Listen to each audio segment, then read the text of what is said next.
President Bola Tinubu on Thursday appealed to all candidates participating in the November 11 governorship election in Bayelsa, Imo and Kogi State, as well as the electorate, to ensure free and fair elections. The president made the appeal in Abuja during the presentation of the All Progressive Congress flags to the standard bearers in the upcoming elections. According to a statement signed by Special Advisor on Media and Publicity, Ajuri Ngilali, Tinubu presented the party's flag to Timi Sylvia for Bayelsa State, Governor Hope Uzodinma of Imo State, who is seeking a second term in office, and Ahmed Ododo for Kogi State. The president expressed optimism about the ruling party's chances of victory in the off-season election, noting the hard work and records of the candidates as well as the collective efforts of party officials, members of the APC National Working Committee and the APC National Chairman, Dr. Abdullahi Danduje. He said the collective effort of the party men were factors inspiring his optimism in the forthcoming elections. The Court of Appeal in Abuja has affirmed the elections of Senator Ali Ndume representing Borno South and Kaka Lawal representing Borno Central.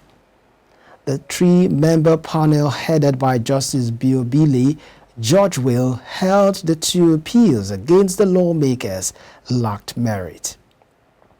The Independent National Electoral Commission had declared the duo of the Ndume and Lawal as the winners of the National Assembly elections in the respective senatorial districts.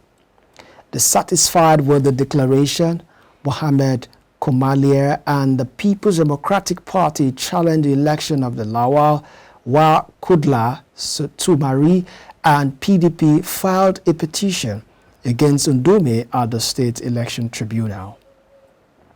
Delivering the judgment, the Court of Appeal upheld the submissions of their lawyers, Yusuf Ali and Marcel Oru, all senior advocates of Nigeria, stating that the two appeals challenging the senators' elections lacked merit. Imo State Governor Hope Uzodinma on Thursday shed light on the crisis rocking the Nigerian Labour Congress in his state. He blamed it on NLC President Joe Ajaero, who is accused of mixing partisanship with labor affairs. The governor spoke on the crisis during an interview with State House reporters in Abuja after receiving the ruling All Progressive Congress flag from President Bola Tinubu as candidate in the November 11 poll. Ajaero was in Owerri on Wednesday to mobilize workers for a shutdown of Imo over workers' welfare. Uzodinma accused Ajaero of being unable to distinguish his role as a national labor leader and being a partisan Imo State indigene.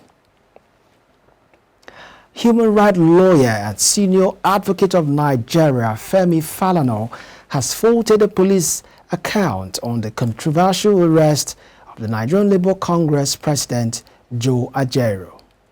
Ajaero was picked up from the Imo Council Secretariat of the NLC in Owerri on Wednesday by heavily armed police officers. While the labor leaders accused the Imo State Police Command of arresting and brutalizing Ajaero in Owerri, the police authorities said the NLC chief was placed in protective custody, citing safety concerns. However, in a statement on Thursday, the senior lawyer said the version of the story as presented by the police is full of loopholes. Falana specifically asked the Inspector General of Police, Kayode Igbetukun, to investigate and ensure the prosecution of the police personnel who brutalized Ajaero.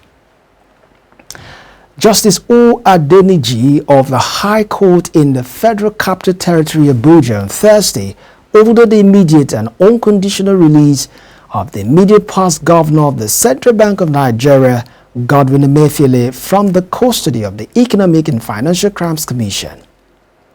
The judge gave the order following a motion ex parte taken before him by Emefiele's legal team. Listed as defendants in the suit are the federal government of Nigeria, the Attorney General of the Federation, the EFCC, and its chairman, Ola Olukoyede.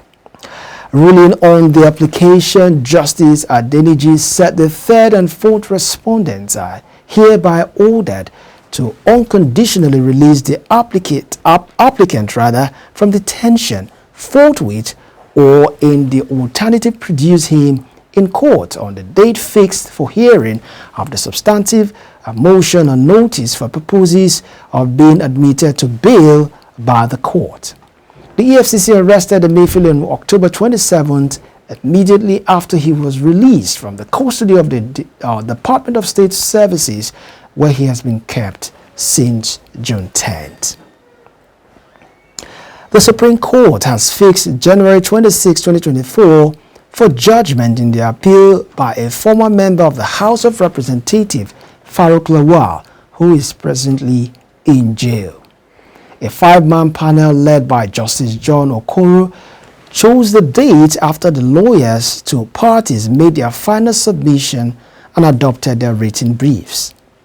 Lawan's appeal is seeking to set aside the February 24, 2022 judgment of the Court of Appeal in Abuja, which sentenced him to a 5-year jail term and discharged him on 2 out of the 3 counts on the corruption charge brought against him by the federal government. Although he was his motion for bail pending the determination of the appeal that was listed for hearing, the court elected to take the main appeal rather than dissipating energy on the interlocutory application when the appeal was on its own ripe for hearing. While judging the courts to take first the bail application, his counsel and senior advocate of Nigeria, Joseph Daudu, said his client's health was threatened. Lawan was convicted by a High Court of the Federal Capital Territory on June 24, 2021 on a 3-count charge of soliciting a bribe, agreeing to accept the bribe, and actually accepting a $500,000 bribe from businessman Femi Otedola. The House of Representatives on Thursday said declaring a state of emergency on malaria could be a step in the right direction given the spate of the bacterial disease across the country. To this end, the House called on the federal government to subsidize malaria drugs if it cannot make them free at all government-owned health centers for the benefits of Nigerians.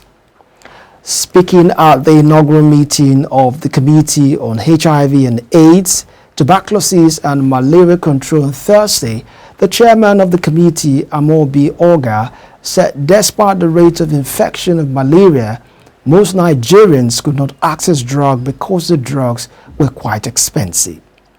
The lawmaker also promised that the committee would do everything possible to rid the country of substandard and fake malaria drugs by stipulating appropriate sanction for those producing them. He maintained that the committee would take a look at the cooperation and processes of the Global Fund in relation to intervention in the fight against HIV and AIDS.